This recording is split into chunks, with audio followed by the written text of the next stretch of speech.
खेत में मैं फसल चुन रही थी। दोपहर का सूरज तेज था। अचानक पड़ोसी का बेटा मेरे करीब आ गया।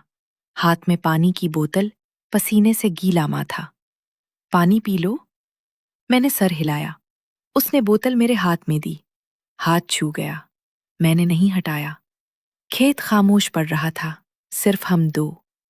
उसका नाम हारिस था, पड़ोसी का जवान बेटा। पहले कभी कभार सलाम होता था, आज खेत में अचानक। हारिस ने बोतल एक तरफ रखी और मेरे करीब आकर खड़ा हो गया। तुम अकेले काम कर रही हो? मैंने कुछ नहीं कहा। उसने मेरा हाथ पकड़ लिया, जो फसल पर था। मैंने नहीं छुड़ाया। खेत की गर्मी में वो मेरे करीब आ गया। उसने मेरे गीला बालों को छुआ और मेरे माथे पर होंठ रख दिए, हल्के से। मैंने आंखें बंद कर ली। दिल तेज धड़कने लगा। उस खेत की खामोशी में हमने एक दूसरे को महसूस किया। मिट्टी की महक, हवा की सरसराहट और जिस्म की गर्मी, सब मिल गए। सांस तेज चलने लगी। हमने एक दूसरे को दोपहर के खेत में कबूल कर लिया। इर्द गिर्द सिर्फ फसल थी, कोई नहीं देख रहा था। कपड़े पसीने से चिमटे रह गए। वक्त का पता नहीं चला। जब अलग हुए तो हारिस ने मेरा हाथ दबाया और बोतल उठा ली। अब काम करो। मैंने कपड़े दुरुस्त किए। वो अलग सम चला गया। मैंने मामूल का चेहरा बनाया और फसल चुनने लगी। शाम तक जिस्म की गर्मी याद रही। अगले दिन फिर खेत में मौका मिला। कुर्बत बढ़ती गई। शिद्दत गुज़िश्ता बार से ज्यादा हो गई।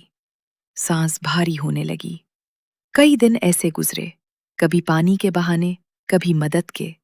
हर बार खेत खाली होने पर मुलाकात, कभी सिर्फ लम्स, कभी बोसा, कभी मुकम्मल तौर पर एक दूसरे के करीब हो जाना। मैं जानती थी ये पड़ोसी का बेटा है, मगर फसल ने सब छुपा लिया।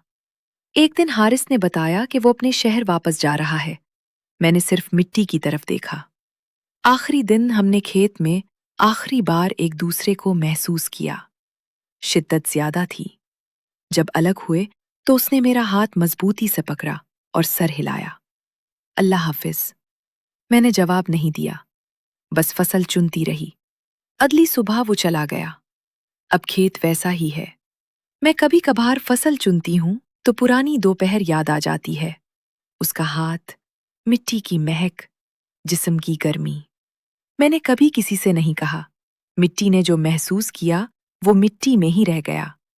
न हवा ने उठाया, न किसी ने नोटा। खेत में काम करते हुए पड़ोसी के बेटे से अचानक मुलाकात पर जो घड़ियां गुजरी, वो अब सिर्फ मेरे काम की आदत का हिस्सा है। मैं रोजाना फसल चुनती हूँ, नई मिट्टी देखती हूँ, और वो लम्हे आहिस्ता आहिस्ता धूल में मिलते जाते हैं। कभी कभार हाथ रुक जाता है, फिर दोबारा चल पड़ता है। यही अब बाकी रह गया है।